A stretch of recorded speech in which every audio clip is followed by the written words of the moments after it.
Our guest today is Professor Nicola Jager of the Political Science Department at Stellenbosch University, and we are reflecting on the 2021 local government elections. Nicola, welcome. Hi, Mike. Thanks for having me. Let's start with the numbers, with, if you like, the quantitative aspects. We've seen a very marked decline in the ANC's results across the country. There were some exceptions, but by and large, they dropped a number of percentage points over the last municipal elections, and indeed also compared to the 29 general election results. Same is true of the DA. Yes, they made a few breakthroughs here and there, but their numbers have also gone down. The EFF looks like it's plateauing perhaps at a 10% party. On the other hand, a number of smaller parties did quite well, and newer parties also, particularly, I think Action SA is the one that stands out there, made quite a strong debut. What are the 3 or 4 most important conclusions that we can draw from those figures? So I should also say good evening to those who are joining us online as well. So Mike, I want to start just with a little bit of what was there to win. So it's an electoral competition in a game or a political game. What was there to win? In our local government, we have 3 categories of municipalities. Of the most important is probably for political parties, the 8 metros. Of which we have the city of Cape Town, we have 205 local councils, we have 44 district councils, we have 4,468 wards, and over 10,000 potential councillors. In these elections, we had 325 political parties, so there was a smorgasbord of options for people to vote. Which contested, and of those, 167 managed to secure a seat in council. And then we also used the mixed electoral system. I think this is important. We'll get back to this because it's different from the national and the provincial elections, which is just PR. And so it changes it a little bit. We see not just political parties, but we also see individual faces, and we vote for individuals. So what were the key dynamics that I want to take from it? And perhaps I'm taking a little bit of a more positive spin from it. Yes, in general, we're going to speak about the lower voter turnout. But I'm going to take a positive spin in that we're actually seeing a more competitive political playing field when we look at our bigger parties. So I'm going to actually say that we've got 4 bigger parties. And then on the smaller party side, there's definitely more space for smaller parties, and there's a dynamism that's happening in that arena, especially in terms of coalition governments and the opportunities that coalition governments presents for smaller parties. The third main kind of observation, which we'll also get to later, so I won't discuss in this one, is that the key so-called voting bloc is those who are simply opting out of the electoral system. So we will discuss that one later. So firstly, the bigger parties, and this, why I'm arguing is becoming more of a competitive system, is that we see the ANC support for the first time in all of the elections, national, local elections, actually falling below the 50% line. And if we use a democratic logic, then it should actually encourage more accountability and service delivery from the ANC side. It should be feeling the pinch of being punished at the ballot box. In addition with this, the voter gap between the ANC and the DA in particular is starting to decline. It's not as big as what it used to be. So that margin between the ANC, the DA, and the EFF and the IFP is starting to get smaller. So that's why I'm arguing it's becoming a more competitive political system. So the ANC support, as I said, drops below 50%. It garnered 46% of the vote. This is not surprising. We've seen it slowed, steady decline over all the elections. Even so, it still wins outright 2 metros, Mangaung and Buffalo City. It receives over 10 million votes. I need to put that in context. It's not 10 million voters, but votes, because we count the ward and the PR votes together. and it wins about 161 municipalities outright. But its majority has been dismantled.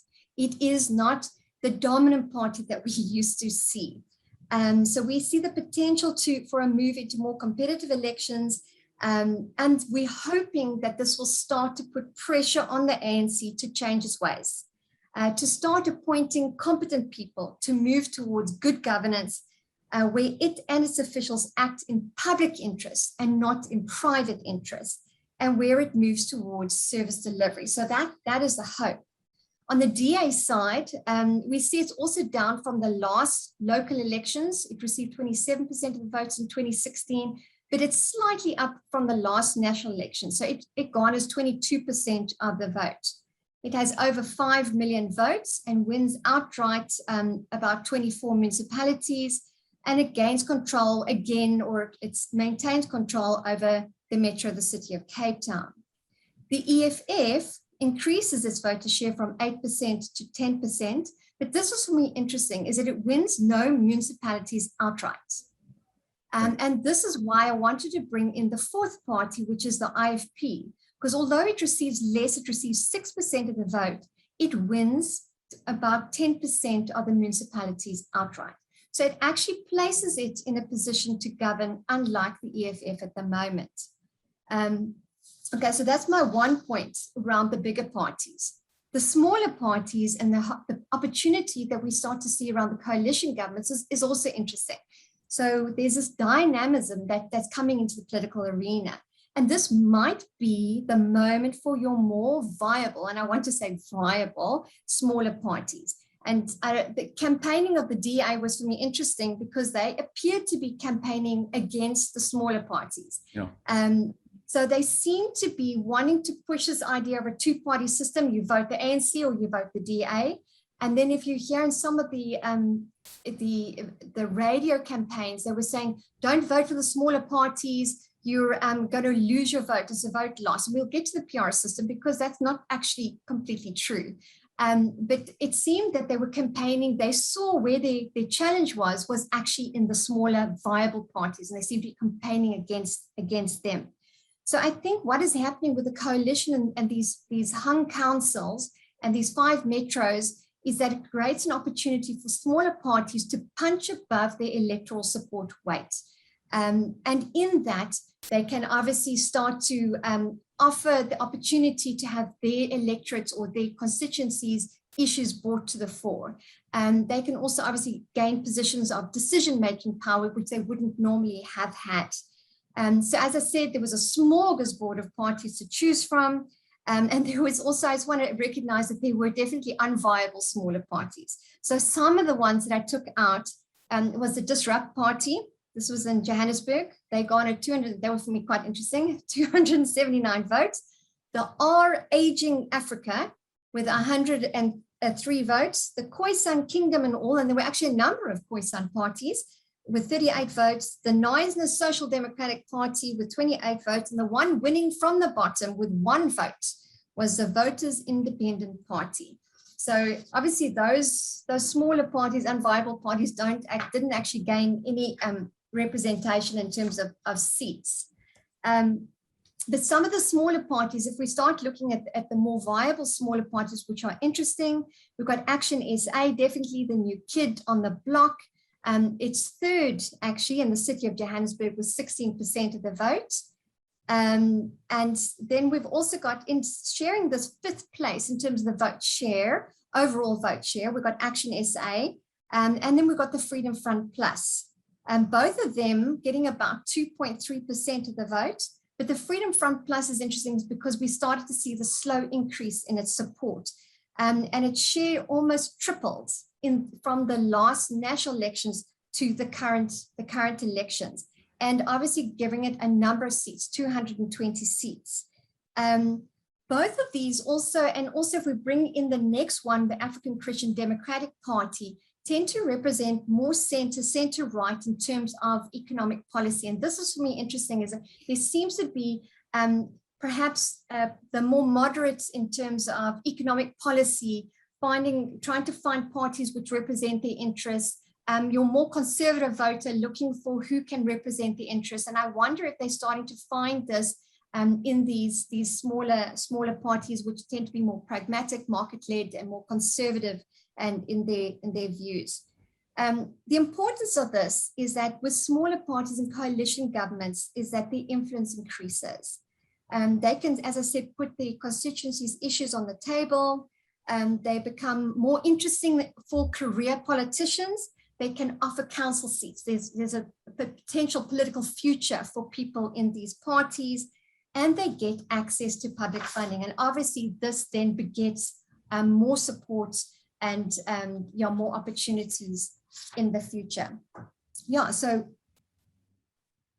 I think I have touched on all the points I wanted to touch on. Yeah. Okay, thanks. Let's then deal with the other big number. And that is, you mentioned already, the non-voting bloc. In rough figures, it seems that there were 12 million voters who went to the polls and cast their 2 or in some cases 3 votes. A further 13 million who were registered to vote but didn't turn up to vote. And then most concerning of all, a further 14 million eligible voters by nationality and age who have not yet registered. So what that tells us is that in rough figures, I think 32%, less than a third of the people entitled to vote in this country actually voted. What's going on with that? What do we make of that? Yeah. Okay, yeah, so I want to go through those figures again. So yes, there were 26 million registered voters, but we have, if we use a voting eligible population, and that's anyone who's 18 and above and is eligible to vote, we have a potential 42.6 million eligible voters. As you said, of the voting, of those who registered, we had 12.3 million that actually turned out. So it was a 46% turnout. This is quite a sharp decline from the 2016 local elections, which was a 58% turnout of registered voters. But as you pointed out, actually the more interesting figure is the voting eligible population. And in my calculations, and I might be wrong on this, I actually had less than you. I actually then recorded 29% of the voting eligible population actually turning out. So our local governments and those who won on the basis of the vote of 29% of the voting eligible population. So 29% of South Africans get to decide, not get to decide, did decide. There are obviously the 42.6 million who get to decide, but they didn't decide in terms of the voting. So some practical reasons for the low voter turnout. One very practical one is the Monday. It's unusual to actually have decided to put the election day on a Monday because people use it as a long weekend opportunity. Yeah. So very practically, we normally have it on a Wednesday in the middle of the week, so people don't go away for a long weekend. So it's generally not on a Friday and on a Monday. So very practical reason. And then weather plays a part. I don't know, in the Western Cape, we had an unusually rainy day. I know for myself, we drove past that voting station when the rain poured, we just did a circle and we came back later. And then that rainy day led to very cramped venues. So for those who are COVID cautious, the cramped venues were not very attractive, and some also turned back having looked at that. Then also local elections in general tend to draw fewer voters than national elections. That's just a normal trend. But on the more substantive side, and I want to say there are 2 sides here. The one side is the governing parties and the political parties, their responsibility. But the other side, I actually want to put a lot of responsibility on the voters themselves, or rather the non-voters. So on the first side is there's a lot of disillusionment with our current government performance, especially on the local government level. And it is with reason that South Africans are unhappy with the government performance. And with this comes a distrust of our government institutions. So we have low levels of trust. If we look at the Afro-Barometer survey research for 2016-2018, we see that 65% of South Africans, or those surveyed, do not trust local government council. And then we see 50% disapproved of the performance of the local government, of their local government councillor. So they are very unhappy. In particular, it's probably one of the least trusted institutions that we have in South Africa. So there is a disappointment around the governance. Unfortunately, because we are a still burgeoning, growing democracy, and we haven't yet consolidated our democracy, and we haven't yet matured our political culture into a democratic political culture, what happens is that many South Africans translate this dissatisfaction with the government and the governance into a dissatisfaction with the political system or the political regime. So they translate that instead of it's the incumbent that didn't perform, they go, it's democracy that didn't perform. And so unfortunately, then what they are doing is they're opting out of a democratic system, as opposed to using the democratic system as it's supposed to do to have a democratic impulse. So if you're unhappy, what do? You punish at the polls. You signal that you're not happy and you vote for another party, or you punish and you reward. So the declining, so this now leads me to the responsibility side on the electorate, on the vote, or rather the non-vote. And we are seeing it, and my colleague and I have done some research on this, is we're actually seeing a declining democratic spirit, or a declining political culture in terms of democratic support. So what we've actually seen, as there's been an increase in distrust of our institutions, there's been an increase in a willingness to consider non-democratic regime types. We actually, in our work in 2013, using the World Values Survey, we actually found that 61% of those surveyed were willing to consider non-democratic regime types. And then what this speaks to me about is that there's a lack of understanding of the difference between regimes. So there's just a lack of understanding between what is a democratic, authoritarian, and totalitarian system. It is only in a democratic system that you get to choose. It is only in a democratic system that you are a citizen with choice, with freedoms, that you get to elect representatives. In authoritarian and totalitarian systems, there are no freedoms. We are subjects. You be subject and you get to tell, you get told what you shouldn't do. And I think this is something that people perhaps are not fully appreciative of, and of not just the rights that we have in a democracy, but of the responsibility that we have in a democracy. And a key responsibility for citizens in a democracy is to actually actively engage and participate, inform themselves, and to take the agency and the responsibility that they have. I think, okay, the other point I think is the reason why is that we actually have, and this speaks to what the DA was also pushing, is we actually have a lack of understanding of the proportional representation electoral system. So you've got your two key electoral systems, your constituency-based system and your PR system. Now, the constituency-based system is a winner takes all, it's first past the post. And then you can argue, yes, then there are votes that are lost. But with a PR system, your vote really counts because it's in proportion to the votes, the number of votes that a party gets, they get that representation. What is interesting about the local elections, even though we vote on a constituency-based system for the ward councillors, and then we vote obviously on a PR system, when it comes to the calculation of the PR representation, they actually still count. So even though you might vote for a councillor and they don't get representation, if they stand with a party or part of a party that has PR representation, that vote then goes into that calculation. So then your vote is not lost. So it's a very interesting system in that your vote is not lost, even though we use the ward system. Obviously, this is different if you're voting for independents because there's no party on the PR side. So if you vote for an unviable independent candidate, then yes, technically your vote is lost. I think I've covered enough.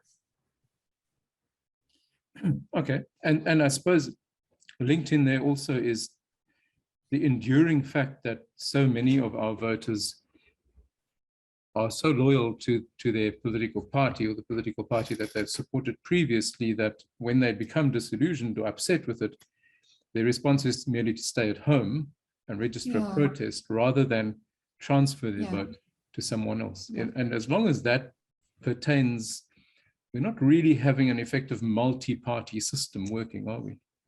Yeah, no, I agree. That is one of the challenges, but that's where the democratic political culture comes in, and the understanding of it's not that you can't ever vote for that party again. You know, you get to punish them, and then if they start to improve, then you can consider going back.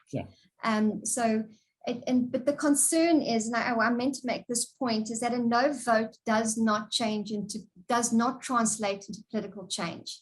So I want to say that again, a no vote does not translate into political change. It just results in those who do vote get to decide and make the decisions. Yeah. Okay. Let's look next at this sort of dynamic between the national and the local. The theory is that in local government elections, we are voting to have roads without potholes and clean suburbs and rubbish collected regularly and good water supply and all of those local things. And yet, much of the campaigning is of a national character. We see Cyril Ramaphosa and John Steenhuisen and Julius Malema on TV and on posters. And many of the issues that they're talking about are, you know, land and the economy and jobs and so on and so on. So to what extent do you think that voters went to the voting booth with those local issues front of mind? Or was this more of a referendum on the national performance of the various parties? It's a good question. So I firstly wanted to speak about like the posters that we see with definitely a mix. So you saw the political parties, and as you say, more probably national issues. But then you also definitely saw individual faces. And this is obviously, again, reflective of the fact that we had the PR and the ward system. So you vote for the individuals, but you also vote for the political parties. And I think the important part is that do voters understand, you know, what are the stakes, what's involved on the local government level? And so the local government is a sphere of government where your basic everyday service delivery takes place. It's also the place where citizens get the opportunity for engagement, and there's more of an opportunity, more access to the representatives at the local level. And our constitution sets out that it's the coal face, you know, the local government is the coal face of service delivery. And it's good to remind ourselves of the service delivery provisions that you've also mentioned that fall within the ambit of the local government. So it's water, it's electricity, it's town and city planning, it's road and storm water drainage, it's waste management, it's emergency services, it's licenses, it's fresh produce markets, it's parks, and it's recreation. It's less the issues of land expropriation and economic policy and so forth. But I think so perhaps the political parties were trying to work on what they expected to be perhaps the voters' ignorance and use it to rally votes for themselves. But I don't think it was only that. There were local issues front of mind, and some of our voters definitely recognize. And I would say that you could see that in terms of why smaller parties and also parties that are just very distinct for those communities in which they operate. And this is also independence. So, I mean, amongst those 325 parties, I mean, they're not ever going to rally for provincial or national. They're very localized, they're very specific. And many of them, we had 51 independents that actually got seats. And that speaks to citizens understanding that they represent local issues. So it's not just a national issue. So I think maybe the political parties were trying to garner, they were trying to go for a more national, provincial election, but many of the citizens knew who their potential local councillors were or what their local issues were, and they voted also accordingly to that. Okay. Let's look at the IEC just briefly. I don't want to dwell too much on this, but We know that the IEC went off to the Constitutional Court a short while, a couple of months before the election date, and said, please, can we postpone them because of COVID? And the court said no. And it did look to a certain extent that preparations were perhaps not as good as they have been in the past. There seemed to be rather more complaints of people's names not appearing where they should have appeared on voters' rolls. Anecdotally, a member of my family went along to the same place where she's voted for the last 20 years and was told she's now registered in Namibia, of all places, not even anywhere else in the country. Wow. And then we had these new voter devices. Your impression, is the IEC's reputation still intact? Are we doing okay with them? Yeah, I also got the sense of that there was definitely more chaos in this election. And also anecdotally, with our community WhatsApp groups, you could see a lot of irate messages of being shunted between different voting stations, and just a sense of chaos. Yeah, and as you said, there were irregularities, political parties claiming to have registered but not finding their names on ballot papers, marked ballot papers, and a ballot box being stuffed, which the IEC actually admitted to and they dealt with. In all, there were apparently 290 objections, which the IEC claims that they actually did deal with. But I do think that the attempt to postpone the elections resulted in a lack of proper prior planning.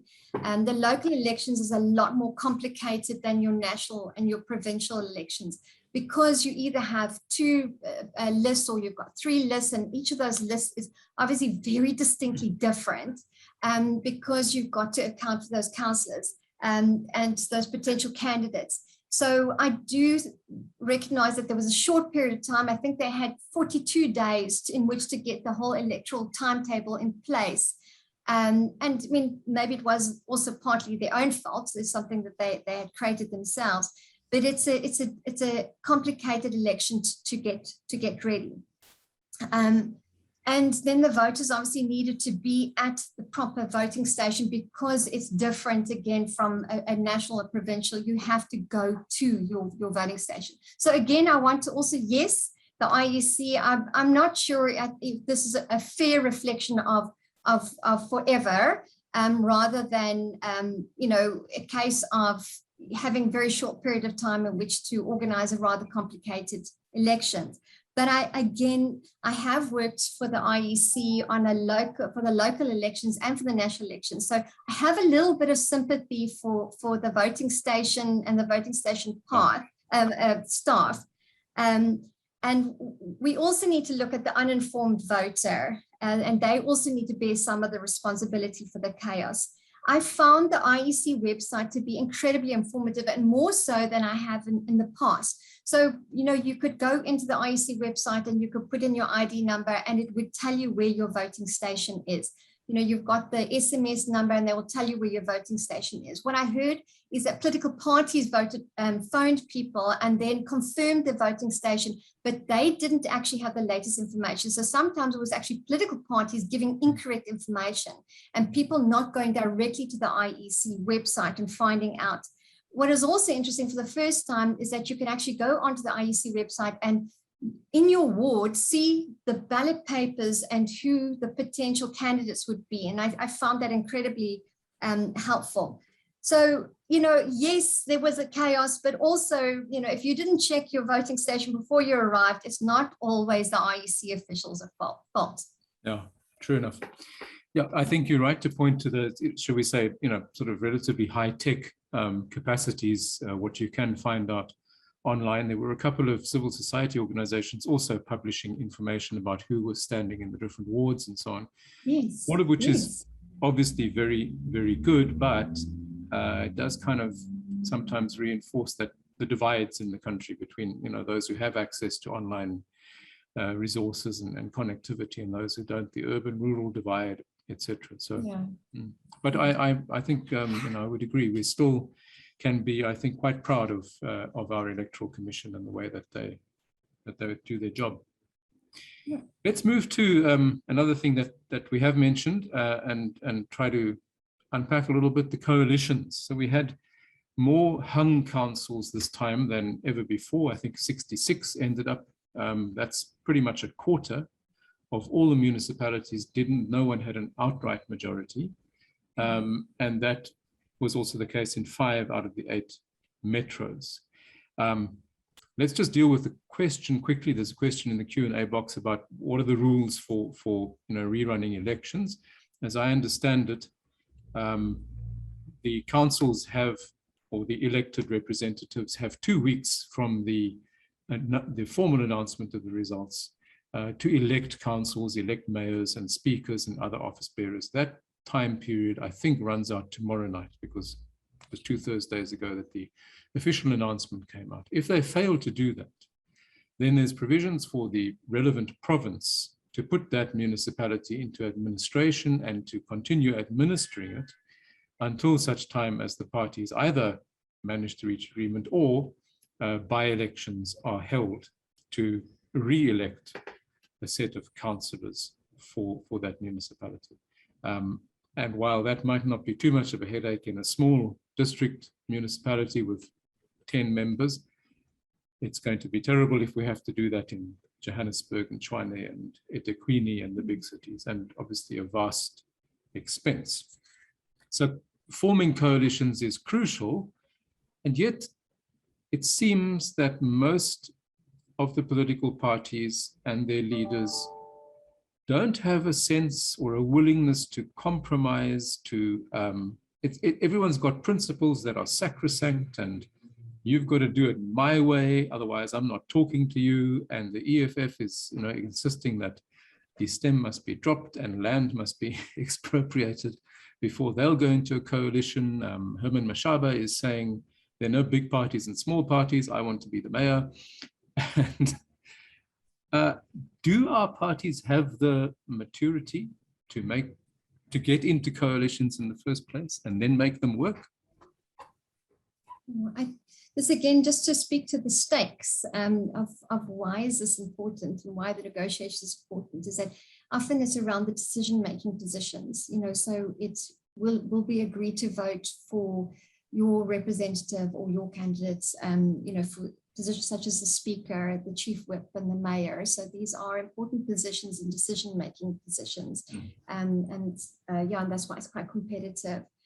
I don't know if the parties have the maturity to share, but it may be a wonderful opportunity for them to learn to share, and to understand that being part of a democratic system means that you don't always get what you demand, and you shouldn't always get what you demand. In conflict studies theory, I thought this was perhaps of relevance to this one, is why, answering why and when do parties move to the negotiating table, is often it's when there's a mutually hurting stalemate, so that neither side can unilaterally achieve their goals. And this mutually hurting stalemate compels the parties to go to the negotiating table. And I think this is also quite good, because you have to start listening to the other side. You have to learn to negotiate. You have to learn to compromise, and you have to learn to share power and create a win-win solution, as opposed to a win-lose situation. And I think that's a maturing which comes when we come to a place where we get to actually, okay, how can you win? How can I win? And how do we get there? So it needs to be give and take, and then the agreements made need to be honored. While I do understand that there are areas where the parties cannot and perhaps should not compromise, more the values-based side, the principles and the ideology. So how far do you move from what is, what you said to your voters that you stand for, and then now all of a sudden you're standing for ideas and principles that they would never have actually normally voted for. So they need to also find like-minded political parties, and I think this is the massive challenge that is happening now. And sometimes being an opposition voice is also important. Sometimes not winning and not being part of the coalition is also an important and for them to play. But I think it's a wonderful opportunity for a maturing in our democracy. So some of the things, I quickly had a look at the different political parties, some of the parties and their requirements. The DA was moving from a more principled base. They've also just come out, Steenhuisen has reiterated its coalition stance on the basis of core principles, rule of law, non-racialism, social market economy, and a capable state. And because of this, it says that it cannot go into coalition in the current form of the ANC and the EFF, in particular around the capable state and their policy, the ANC's policy of cadre deployment. They would have to let go of that policy before the DA goes into coalition. So they would rather, they said their stance is they'd rather be principled, effective opposition, a part of a local government which doesn't accede to similar values. The EFFs, as you said, is really more interesting and more instrumentalist and materialist based. It has also just announced that it won't go into coalition with the ANC. It claims that the ANC is only interested in power and seats, which anyway, we know that that can easily change. But they have very interesting non-negotiable issues. Some of the demands, as you said, that the stem needs to be removed from the national anthem. Houses have to be, every disabled person needs to be built a house, and there must be land expropriation without compensation. So it's more a wish list, and it's perhaps also speaking to a lack of understanding, again, the local sphere versus the national and the provincial sphere, and also the limitations that parties have in terms of constitutional and financial limitations. Yeah, the ANC, their statement, they appear to be very open to coalitions, arguing that they just want to be in the service of the people, but I perhaps have to concede, I might agree with Malema on this one, that it may be more about position and power. Action SA said they want to make a principled decision, and they have made the decision not to go into coalition with the ANC. Yeah, again, similar to the DA, because of the appointments based on loyalty as opposed to appointments based on merit. So you can start to see that there are potential parties that can work together because they have similar principled agreements. But this is really quite an interesting one to see where we go. So obviously it has, as you say, the potential to that they don't actually come to agreement, and then we go back to the elections. But if we do get to agreement, I think this actually, as I said, it brings in a new dynamism into our politics, and it allows smaller parties to become kingmakers, and give them the opportunity to get their issues on to. And in a way also, it becomes a dress rehearsal perhaps for 2024, when we can probably expect the ANC to slide beneath 50% in a number of provinces, and possibly nationally as well. And then we'd have an even more exciting set of coalition talks to take place then. Yeah. Nicola, thank you very much. I'm going to, I think I'm going to leave our discussion at that point.